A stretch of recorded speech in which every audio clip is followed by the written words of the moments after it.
ಅಮಿತ್ ಶಾ ಜೊತೆ ಮಾಜಿ CM H D. Kumaraswamy ಸುದೀರ್ಘ ಚರ್ಚೆಯನ್ನ ನಡೆಸಿದ್ದಾರೆ. ಅಮಿತ್ ಶಾ ಅವರ ನಿವಾಸದಲ್ಲಿ ಸುಮಾರು 45 ನಿಮಿಷಗಳ ಕಾಲ ಎಚ್.ಡಿ. ಕುಮಾರಸ್ವಾಮಿ ಅವರು ಸಭೆಯನ್ನ ನಡೆಸಿದ್ದಾರೆ. ಬಾಲರಾಮನ ಪ್ರಾಣ ಪ್ರತಿಷ್ಠೆ ನಂತರ ಕ್ಷೇತ್ರ ಹಂಚಿಕೆಯ ಅಂತಿಮ ಆಗುವಂತಹ ಸಾಧ್ಯತೆ ಇದೆ. ವಿಶ್ವಾಸ ಹಾಗೆ ನಂಬಿಕೆ ಮೇಲೆ ಚುನಾವಣೆಗೆ ಅಮಿತ್ ಶಾ ಸಲಹೆಯನ್ನ ನೀಡಿದ್ದಾರೆ. ವರ್ಷ ತುಂಬುವ ಮೊದಲೇ ರಾಜ್ಯದಲ್ಲಿ ಆಡಳಿತ ವಿರೋಧಿ ಅಲೆ ಎದ್ದಿದೆ. ಕಾಂಗ್ರೆಸ್ನ ಆಂತರಿಕ ಸಂಘರ್ಷದ ಬಗ್ಗೆ ಎಚ್ಡಿಕೆ ವಿವರಣೆಯನ್ನ ನೀಡಿದ್ದಾರೆ.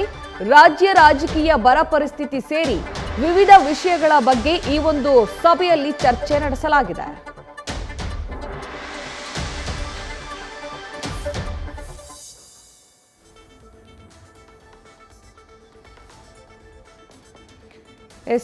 ಈ ವಿಚಾರಕ್ಕೆ ಸಂಬಂಧಪಟ್ಟಂತೆ ಹೆಚ್ಚಿನ ಅಪ್ಡೇಟ್ಸ್ ಅನ್ನ ಕೊಡ್ತಾರೆ ನಮ್ಮ ಪ್ರತಿನಿಧಿ ಮಂಜುನಾಥ್ ದೂರವಾಣಿ ಸಂಪರ್ಕದಲ್ಲಿದ್ದಾರೆ. ಮಂಜುನಾಥ್, ಅಮಿತ್ ಶಾ ಜೊತೆ ಮಾಜಿ ಸಿಎಂ ಎಚ್ಡಿಕೆ ಸುದೀರ್ಘವಾಗಿರುವಂತಹ ಚರ್ಚೆಯನ್ನ ನಡೆಸಲಾಗಿದೆ. ಈ ಒಂದು ಚರ್ಚೆಯಲ್ಲಿ ಏನೆಲ್ಲ ಚರ್ಚೆಯನ್ನ ಮಾಡಲಾಗಿದೆ?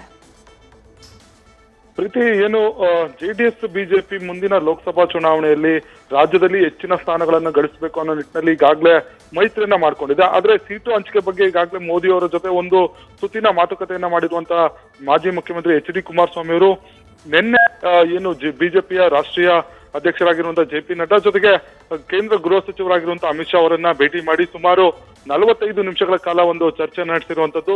ಈ ಸಂದರ್ಭದಲ್ಲಿ ಏನು ಜೆಡಿಎಸ್ ಮತ್ತೆ ಬಿಜೆಪಿ ಮುಂದಿನ ಲೋಕಸಭಾ ಚುನಾವಣೆಯಲ್ಲಿ 28 ಕ್ಷೇತ್ರಗಳನ್ನ ಗೆಲ್ಲಬೇಕು, ಈ ನಿಟ್ಟಿನಲ್ಲಿ ಯಾವೆಲ್ಲ ರಣತಂತ್ರಗಳನ್ನು ರೂಪಿಸಿಕೊಳ್ಬೇಕು ಅನ್ನೋದ್ರ ಬಗ್ಗೆ ಚರ್ಚೆ ಮಾಡಿದ್ದಾರೆ ಅನ್ನೋ ಒಂದು ಮಾಹಿತಿ ಲಭ್ಯ ಆಗಿರುವಂತದ್ದು. ಅದರಲ್ಲೂ ಕೂಡ ಕಾಂಗ್ರೆಸ್ ರಾಜ್ಯದಲ್ಲಿ ಕಳೆದ 7-8 ತಿಂಗಳಲ್ಲಿ ಯಾವ ರೀತಿ ಆಡಳಿತ ವಿರೋಧಿ ಅಲೆಯನ್ನ ಎದುರಿಸ್ತಿದೆ, ಜೊತೆಗೆ ರಾಜ್ಯದ ಸರ್ಕಾರದಲ್ಲಿ ಯಾವ ರೀತಿಯ ಒಂದು ಭ್ರಷ್ಟಾಚಾರ ನಡೀತಾ ಇದೆ ಅನ್ನೋದ್ರ ಬಗ್ಗೆ ಸಂಪೂರ್ಣವಾದಂತಹ ಮಾಹಿತಿಯನ್ನ ಮಾಜಿ ಮುಖ್ಯಮಂತ್ರಿ ಎಚ್.ಡಿ. ಕುಮಾರಸ್ವಾಮಿ ಅವರು ಕೇಂದ್ರ ಗೃಹ ಸಚಿವರಿಗೆ ನೀಡಿರುವಂತದ್ದು. ಜೊತೆಗೆ ರಾಜ್ಯದಲ್ಲಿ ಕಳೆದ ಒಂದು ವರ್ಷದಲ್ಲಿ ಸಾಕಷ್ಟು ಇನ್ನು ಮಳೆ ಕೊರತೆ ಆಗಿರೋ ಒಂದು ಬರಗಾಲ ತಾಂಡವಾಡ್ತಿದೆ. ಆದ್ರೆ ರಾಜ್ಯ ಸರ್ಕಾರ ಇಲ್ಲಿವರೆಗೂ ಕೂಡ ಯಾವುದೇ ಒಂದು ಪರಿಹಾರವನ್ನ ಕೊಟ್ಟಿಲ್ಲ. ಹೀಗಾಗಿ ಈ ಒಂದು ವಿಚಾರವಾಗಿ ಕೇಂದ್ರ ಗೃಹ ಸಚಿವರ ಜೊತೆ ಚರ್ಚೆ ಮಾಡಿರುವಂತಹ ಕುಮಾರಸ್ವಾಮಿ ಅವರು ಪರಿಹಾರಕ್ಕೆ ಸಂಬಂಧಪಟ್ಟಂತೆ ಕೇಂದ್ರ ಸರ್ಕಾರ ಒಂದು ನಿರ್ಧಾರವನ್ನ ತೆಗೆದುಕೊಳ್ಬೇಕು ಅನ್ನೋ ಒಂದು ಮನವಿಯನ್ನು ಕೂಡ ಮಾಡಿರುವಂತದ್ದು. ಯಾಕಂದ್ರೆ ಈಗಾಗಲೇ ರಾಜ್ಯ ಸರ್ಕಾರ ಕೇಂದ್ರ ಸರ್ಕಾರಕ್ಕೆ ಮನವಿ ಸಲ್ಲಿಸಿದೆ.